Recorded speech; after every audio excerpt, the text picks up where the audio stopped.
کہ سود کی تعریف اور سود کہتے کسے ہیں؟ ابتداء مفتی صاحب کچھ ارشاد فرمائیے گا۔ اعوذ باللہ من الشیطان الرجیم، بسم اللہ الرحمن الرحیم۔ اصطلاحی اعتبار سے ویسے سود کا معنی تو لغوی اعتبار سے زیادتی کو کہتے ہیں، کسی بھی چیز کی زیادتی کو ربا کہتے ہیں عربک میں، اور اردو میں اس کا ترجمہ سود کیا جاتا ہے۔ اور اصطلاحی اور شرعی اعتبار سے سود اس زیادتی کا نام ہے جسے مالی معاملہ کرتے ہوئے مشروط ٹھہرا لیا گیا ہو اور وہ زیادتی کسی بھی شے کا بدلہ نہ ہو۔ مثال کے طور پر جیسے ہم بینک سے لون لیتے ہیں، بعض اوقات عام بینکوں سے، اسلامک بینک کی بات نہیں کر رہا، تو جی 40 لاکھ لے لیا تو واپس ہمیں 50 لاکھ کرنا ہے، اور یہ معاہدہ ہو گیا۔ اب 40 لاکھ تو 40 لاکھ کا بدلہ ہے، یہ جو 10 لاکھ اضافی دے رہے ہیں وہ کس چیز کا بدلہ ہے؟ وہ کسی چیز کا بدلہ نہیں، اس کا مطلب ہے وہ سود ہے، کیونکہ بوقت عقد یعنی مالی معاملہ کرتے ہوئے اس کو مشروط بھی ٹھہرایا گیا ہے۔ ہماری شریعت جیسے اللہ نے فرمایا وَأَحَلَّ اللَّهُ الْبَيْعَ وَحَرَّمَ الرِّبَا، اللہ نے بائع کو، خرید و فروخت کو حلال لیکن سود کو حرام فرمایا۔ اس لیے سود کی بہت شدید قباحتیں جیسے کہ علماء کرام بیان فرمائیں گے، تو سود کی بعض اوقات تعریف ہمیں سمجھ میں نہیں آتی اور اس کی بنا پہ کئی غلطیاں کر بیٹھتے ہیں۔ بالکل۔ تو یہ مذمت ہے تو حضرت بیان کریں گے، لیکن صرف میں اتنا عرض کروں گا کہ شریعت اس معاملے میں اتنی اسٹرکٹلی حکم دیتی ہے کہ سود تو منع ہی ہے، شبہ ربا بھی منع ہے، یعنی ایسی کوئی چیز جس میں ربا کا یا سود کا مفہوم بھی نظر آئے، معنوی لحاظ سے نظر آئے، شائبہ بھی ہو، اس کو فوراً حرام کر دیتی ہے۔ لہٰذا اب جیسے اگر ہم انویسٹمنٹ کرتے ہیں تو بعض اوقات یہ مداربت ہوتی ہے اور شرکت ہوتی ہے۔ شرکت کا مطلب آپ بھی مال ملائیں، میں بھی، اور کوئی کاروبار کرتے ہیں۔ مداربت کا مطلب میں مال ملاؤں، آپ محنت کریں اور ہم کچھ کمائیں۔ اب اس میں اگر نفع فکس کر لیا جائے کہ بھئی جو بھی ہوگا 50,000 آپ کا، یہ اگر فکس کر لیں گے تو یہ سود میں شمار ہو جاتا ہے کہ یہ معنوی لحاظ سے سود ہوتا ہے۔ اس لیے بہت ساری ہماری بہنیں ہوتی ہیں، وہ بہنوں ہی آگئے جی دے دیں 2 لاکھ روپے، ہر مہینے 2,000 مجھ سے لیتے رہیے گا، یہ فکس کر لیا، یہ معنوی لحاظ سے سود ہی ہے۔ اسی طریقے سے بعض لوگ جو ہیں وہ اپنے جانور کسی کو دے دیتے ہیں اور کہتے ہیں کہ اس کو، ویسے یہ اجارے کے اس میں آتا ہے لیکن یہ اس میں معنوی لحاظ سے ایسے بھی آ جاتا ہے کہ اس کے اندر میں خدمت کروں گا، اتنے لوں گا، اور جو بچے پیدا ہوں گے تو ایک بچہ بھی رکھوں گا۔ یہ جو اس نے زیادتی مشروط ٹھہرائی اور یہ عقد کو بھی فاسد کرتی ہے، اور اس میں معنوی لحاظ سے سود کا عنصر ہو سکتا ہے۔ اور اسی طریقے سے ہمارے معاشرے میں اور بہت ساری صورتحال ہیں، تو لہٰذا اس کی اقسام پر بھی انشاءاللہ ہم کلام کریں گے۔ بس ایک اس کی صورت میں ضروری سمجھتا ہوں یہاں پر کہ بعض اوقات ہم دونوں جانب سے ادھار کر رہے ہوتے ہیں۔ جب ادھار آئے گا تو معنوی لحاظ سے نبی کریم نے اس کو منع فرمایا، اس میں بھی سود کا تصور ہو سکتا ہے۔ یہ عموماً کرنسیز کے اندر ہوتا ہے، جیسے یہاں پر کوئی شخص کہے کہ یار مجھے دبئی کے اندر ڈالر دے دینا یا درہم دے دینا یو اے کے، اور یہاں مجھ سے پیسہ لے لو، لیکن پیسہ بھی نہیں دے رہے۔ اس نے کہا یس، ادھر بھی یس، تو اس کے اندر بھی خرابیاں پیدا ہوتی ہیں۔ تو غرض ہے کہ اس کی کئی صورتیں جس پہ ہم کلام کریں گے، لیکن یہ بس آخری یہ بات حقیقی طور پر جو اس کی تعریف ہے اس کو ذہن میں رکھا جائے۔ اچھا یہ معذرت ایک میں بس یہ جو قسطوں کا کاروبار ہے نا ہمارے یہاں، اس کے اندر لوگ سمجھتے ہیں کہ شاید اس میں بھی سود ہوتا ہے کہ انسٹالمنٹ کے اوپر جو آپ چیز لے رہے ہیں، کہ دکاندار کہتا ہے نقد لوگے تو اتنے کی، ادھار لے گے تو اتنے کی، تو کہتے ہیں شاید اس میں بھی ایسا ہے، لیکن اس میں ایسا نہیں ہوتا ہے۔ وجہ اس کی یہ ہے کہ جو سود کی تعریف بس ذہن میں رکھیں کہ سود اس مالی معاملے کو کہتے ہیں جس میں بوقت عقد کچھ زیادتی کو مشروط ٹھہرایا گیا ہو اور وہ زیادتی کسی چیز کا بدلہ نہ ہو۔ جبکہ یہاں پر جو ہے اگر آپ نقد دے رہے ہیں تب بھی بوتل کے بدلہ ہے، اور ادھار ہے تب بھی بوتل کے بدلہ ہے، تو یہاں سود متحقق نہیں ہوتا ہے۔ اچھا یہ مجھ سے تھوڑا سا کنفیوژن ہے کہ جب انسٹالمنٹ میں بھی پیمنٹ زیادہ لی جا رہی ہے، کیش پر لے رہے تو سیم کیش پر آ رہا ہے، تو وہ کیا سود میں شمار نہیں کیا جائے گا جو انسٹالمنٹ میں جو بڑھا کر پیسے دیے جا رہے ہیں؟ جی میں آپ کی کیفیت باطنہ کا اندازہ کر سکتا ہوں۔ مسئلہ یہ ہے کہ ابھی یہ جیسے تعریف بتائی نا کہ اگر کسی شے کا بدلہ نہ ہو تو سود ہے، ٹھیک ہے، جبکہ قسطوں کے کاروبار میں اگر آپ نقد دے رہے ہیں، مثلا میں بوتل بیچ رہا ہوں تب بھی اس بوتل کی قیمت ہے اور ادھار بھی اسی بوتل کی قیمت ہے، اس کا ایک عوض موجود ہے، عوض نہ ہوتا تو سود بنتا۔ ٹھیک ہے۔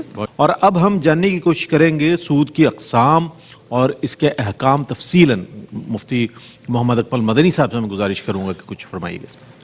جی بسم اللہ الرحمن الرحیم۔ دیکھیں سود 2 طرح کا ہوتا ہے، ایک وہ جو قرآن سے ثابت ہے اور ایک وہ جو حدیث سے ثابت ہے، ہیں دونوں حرام اور گناہ کبیرہ ہیں۔ سود سے جو ثابت ہے اس کو ربا نسیہ کہتے ہیں، اور جو حدیث سے ثابت ہے اس کو ربا بالفضل کہتے ہیں یا ربا نسیہ بھی کہتے ہیں. اسے ربا بالقرآن، اسے ربا بالحدیث بھی کہا جاتا ہے. قرآن میں جو تھا وہ یہ تھا کہ کفار قرضہ دیتے تھے اور اس کے اوپر وہی ادھار کے اوپر اتنا ہم پروفٹ لیں گے. اچھا. اور وہ پروفٹ چونکہ کسی چیز کا عوض نہیں تھا تو یہ اس وجہ سے یہ سود ہوا. اور ادھار کو عربک میں نسیہ کہتے ہیں، اس لیے اس کو ربا نسیہ کہا جاتا ہے. دوسرا جو تھا ربا بالحدیث، وہ نبی کریم نے ایک تصور پیش فرمایا اور آپ نے ارشاد فرمایا کہ سونے کو سونے کے بدلے، چاندی کو چاندی کے، گندم کو گندم کے، جو کو جو کے، کھجور کو کھجور کے، اور نمک کو نمک کے بدلے میں نہ بیچو مگر برابر برابر اور نقد، ہاتھوں ہاتھ. اچھا. والفضل ربا، اور زیادتی ربا ہے، سود ہے. اس کا مطلب کیا ہوا؟ اب فقہاء نے اس پہ غور کیا کہ سونا چاندی جو زمانے میں تھا نا وہ وزن کر کے دیا جاتا تھا. اچھا. اور وزن کر کے لینے دی جانے والی شے کو موزونی کہتے ہیں. موزونی. اور باقی جو چار چیزیں تھیں وہ تھیں جو ایک پیمانے کے اندر، برتن کے اندر ناپ کر دی جاتی تھی. ناپ کو کیل کہتے ہیں، اس لیے ان اشیاء کو کیلی کہا جاتا ہے. تو ویسے تو سرکار نے 6 چیزیں بیان فرمائیں، لیکن یہ ایک اصول بیان کر دیا کہ جب بھی آپ کوئی ایسی چیز آپس میں لیں گے دیں گے کہ جو موزونی ہو یا مکیلی ہو، یعنی ادھر بھی موزونی ادھر بھی موزونی، ادھر مکیلی ادھر بھی مکیلی، تو پھر اس کے اندر اگر وہ ہم جنس ہیں، سونا سونا، تو پھر اس کو بالکل برابر رکھنا یہ واجب ہے مقدار کے اعتبار سے، اور نقد رکھنا. لہذا اگر کمی بیشی کی تب بھی سود، اور ادھار کیا تب بھی سود ہوگا. لیکن ایک ہوتا ہے ہم سونے کو روپے سے خرید رہے ہوتے ہیں، اپنی پاکستانی کرنسی سے لے رہے ہوتے ہیں، یہ اس کا حکم نہیں ہے. یا وہی ہم جنس اگر ہوگا تو ہاں، اگر جنس بدل جائے، مثلا ادھر سونا ہے ادھر چاندی، تو نبی کریم صلی اللہ علیہ وسلم نے ارشاد فرمایا کہ اس کو ادھار مت بیچو. اچھا. نقد کمی بیشی کے ساتھ بیچ سکتے ہو. اس کا مطلب یہ ہوا کہ 52 تولہ چاندی ہے، 1 تولہ سونا ہے، یہ آپس میں لیے دیے جا سکتے ہیں، حالانکہ وزن میں فرق ہے. لیکن کیوں جائز ہے؟ ہم جنس نہیں ہے. لیکن ادھار اس میں بھی جائز نہیں ہوگا. اگر ادھار کر لیا تو یہ سود ہوگا. اسی لیے اب یہ ذہن بنا کے رکھیں، سنار حضرات جو ہیں ان کے لیے خاص طور پہ گزارش ہے، یہ بعض اوقات سونا لے لیتے ہیں اور کہتے ہیں کہ یہ مجھے قرض دے دو، میرے گاہک ہے اس کو دینا ہے، اتنا کیرٹ کا میرے پاس نہیں ہے، میں پھر تمہیں بعد میں سونا دے دوں گا. تو یہ سونے کے بدلے سونا، اگر تو یہ قرض لیا ہو تو الگ بات ہے، اگر خرید و فروخت کر رہے ہیں نا تو پھر اس کے اندر یہ مسائل پیدا ہوتے ہیں کہ اگر آپ نے کمی بیشی کر دی تو پھر یہ سود بن جائے گا. تو اس لیے اس پہ اب تھوڑا سا غور و تفکر کرنا چاہیے کہ اگر آپ کوئی چیز لیتے دیتے ہیں تو وہ کس جنس سے تعلق رکھتی ہے، ہم جنس ہیں یا نہیں ہے، اگر ہوگا تو پھر سود متحقق ہوگا. اب مثال کے طور پر کرنسی کا کاروبار ہے. کرنسی کے کاروبار کے اندر یہ چونکہ اصطلاحی ثمن ہے، حقیقی ثمن نہیں ہے. حقیقی ثمن کیا ہے؟ سونا اور چاندی. اور ثمن کسے کہتے ہیں؟ جو کسی شے کے بدلے میں یا اس سے ہم لیتے دیتے ہیں، جیسے کرنسیز ہوتی ہیں. تو اگر دونوں طرف کرنسی ہوتی ہے، اس کو بیع صرف کہا جاتا ہے. تو یہ دونوں طرف کرنسی ہوتی ہے تو اس میں شرط یہ ہے کہ ایک چیز نقد ہونی چاہیے، دوسری چاہے ادھار ہو. کیونکہ نبی کریم صلی اللہ علیہ وسلم نے ادھار کے ساتھ خرید و فروخت بالکل منع فرمائی. تو لہذا اب یہاں پر یہ ہو سکتا ہے کہ آپ مجھے پیسہ دے دیں اور میں کہوں ڈالر میں 1 مہینے بعد دے دوں گا، یہ چل جائے گا. ٹھیک ہے نا. لیکن یہ نہیں ہو سکتا کہ میں کہوں یار تیرے پاس جو ڈالر ہے نا بس سمجھ لے میں نے خرید لیے، دیا ایک بھی نہیں، اور آپ نے کہا چلو ٹھیک ہے صاحب آپ کے ہوئے. یہ دونوں طرف ادھار ہو گیا، یہ شرعاً جائز نہیں ہوگا. تو اس لیے اب ہمارے ہاں صورتحال یہ ہے. اچھا، یہ بہت ہی امپورٹنٹ چیز ہے کہ ہمارے مذہب میں عمدگی اور جودت کی کوئی قیمت نہیں ہوتی. اچھا، مثال کے طور پہ میرے پاس ہے پرانا چاول، یہ زیادہ مہنگا ہوتا ہے، اور ایک شخص کے پاس ہے نیا چاول. اب وہ یہ نہیں کر سکتا کہ وہ کہے کہ چونکہ تمہارے پاس نیا ہے یہ تو پرانے ادھر ٹائم لگے گا، تم 20 کلو چاول دو، میں تمہیں 10 کلو پرانا چاول دیتا ہوں. جب یہ موزونی مکیلی ہوتی ہیں تو اس میں پھر پرانے یا نئے کا اعتبار نہیں ہوتا. اسی طریقے سے اگر گولڈ ہے، ایک طرف زیور ہے ایک طرف ڈلی ہے، تو اس کا اعتبار نہیں ہوگا کہ اس میں بناوٹ ہے اور اس میں یہ نہیں ہے، وزن کا اعتبار ہوگا. لہذا اب یہ نہیں کر سکتے کہ یہ ڈلی 1 تولہ کی ہے اور آپ جو ہے وہ زیور جو بنا ہوا ہے آدھا تولہ کا ہے، وہ مجھے دو، یہ اس کے بدلے لے لو. یہ سود ہی متحقق ہوگا. اس لیے جتنی بھی معاشرے کے اندر صورتیں ہیں اس پہ ہمیں غور کرنا چاہیے. زیادہ تر جو اب دیکھیں یہ بھی ایک امپورٹنٹ بات ہے کہ جس سود کی اللہ تعالیٰ نے مذمت فرمائی، اور جیسے حضرت نے آیت پڑھی کہ اللہ نے فرمایا کہ جو سود ہے جو باقی ہے اس کو چھوڑ دو، یہ کون سا تھا جو زمانے جاہلیت میں سود دیا جا رہا تھا؟ اور وہ کس کے مابین تھا؟ وہ کافروں کے مابین تھا.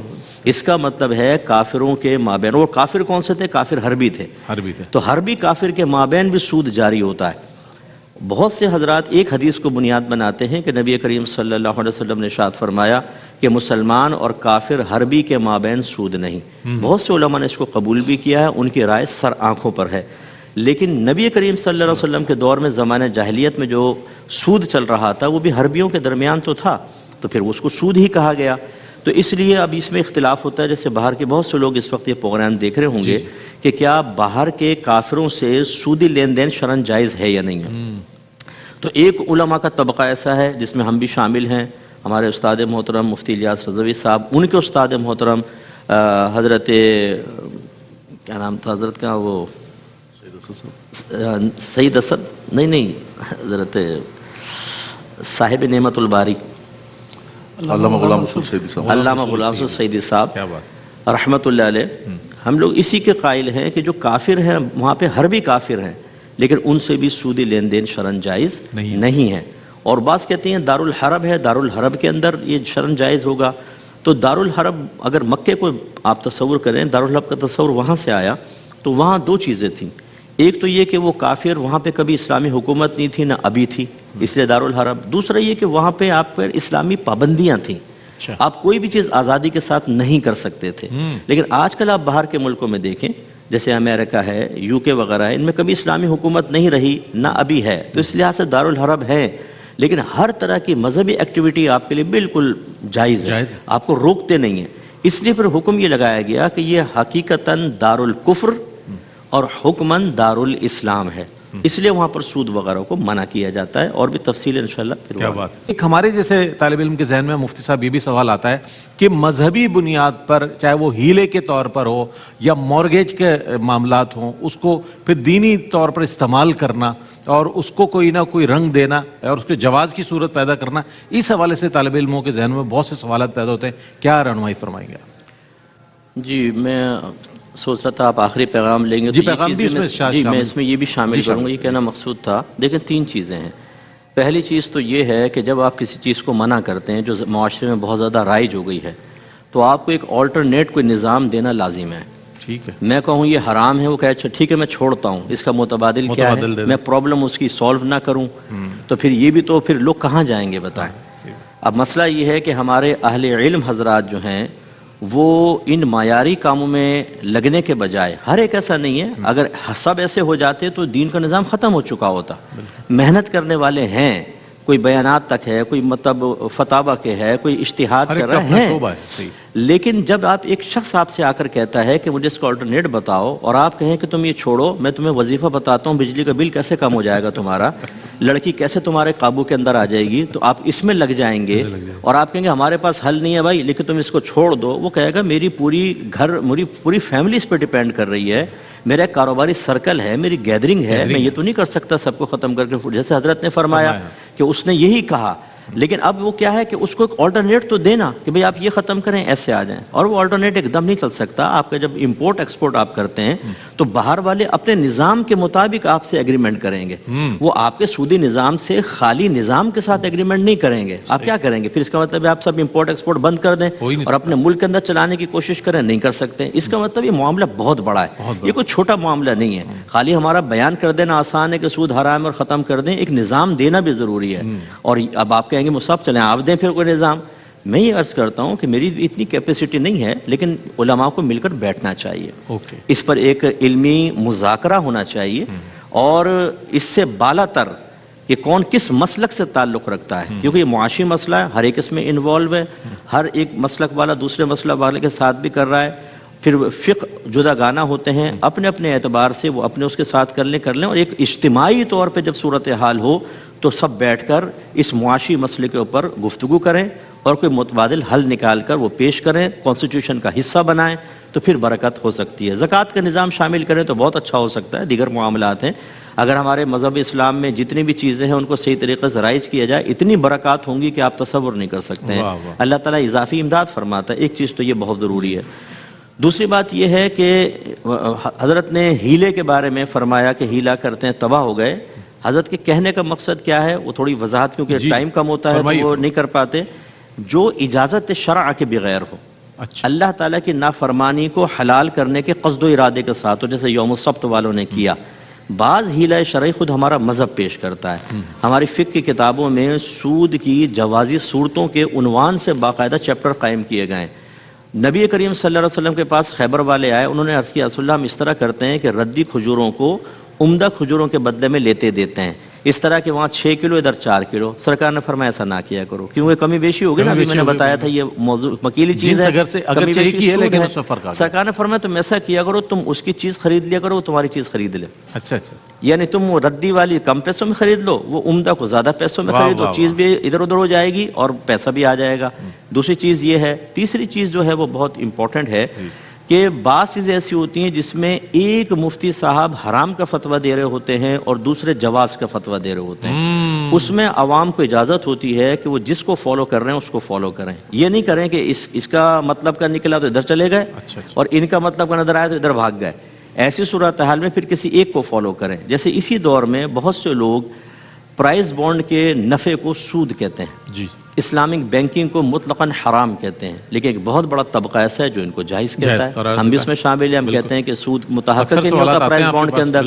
اب اس کا مطلب ہے جو ان کو فالو کر رہا ہے وہ مرضی ان کو فالو کرے, یا اتنی صلاحیت ہو کہ آپ دلائل کی قوت پر نگاہ رکھ سکیں تو آپ دیکھیں کہ دلیل کس کی قوی ہے, اور عوام اکثر ایسا نہیں کر پاتی, تو اس لیے پھر آپ اس طرف آ جائیں. اور دوسری بات یہ ہے کہ جو بھی کاروبار کر رہے ہیں, جن کو بھی اس میں دقت ہے, پریشانی ہے کسی قسم کی, ایک دفعہ کسی مستند عالم دین مفتی صاحب کی صحبت میں بیٹھ کر تھوڑی سی گفتگو کر لیں, ان سے بریفنگ لے لیں, ان کو اپنی پرابلم بتائیں کہ بھئی ہم اس طریقے سے کر رہے ہیں, آپ تو کہتے ہیں مطلقاً سود حرام ہے, ہم کیسے لے کے چلیں گے. ہو سکتا ہے شریعت ان کے لیے کوئی رعایت دے رہی ہے, تو پھر ہمارا مذہب ایسا نہیں ہے کہ وہ ہر صورت میں ایسا بند باندھ دیتا ہے, کیونکہ اللہ نے کیا فرمایا, یا ایھا الذین آمنوا ادخلوا فی السلم کافہ, اے ایمان والو اسلام میں پورے داخل ہو جاؤ. اور اسلام قیامت تک کے لیے ہے. اس کا مطلب ہے قیامت تک کے مسلمانوں سے یہ خطاب ہے. اگر دین میں داخل ہونا کسی دور میں انتہائی مشکل اور ناممکن ہوتا تو اللہ کیا فرما رہا ہے, لا یکلف اللہ نفسا الا وسعہا, اللہ تو کسی کو اس کی ہمت سے زیادہ آزمائش میں مبتلا کرتا ہی نہیں. اس کا مطلب ہے آج کے دور میں بھی مکمل اسلام میں داخل ہونا پاسبل ہے. اب کیسے ہے, اس کا مطلب ہے کہ اصل دین بھی ہوگا اور رعایت بھی ہوگی, اس میں عزیمت بھی اور رخصت بھی, وہ معلوم کر لے علماء سے, دین پہ چلنا آسان ہوگا. بہت شکریہ.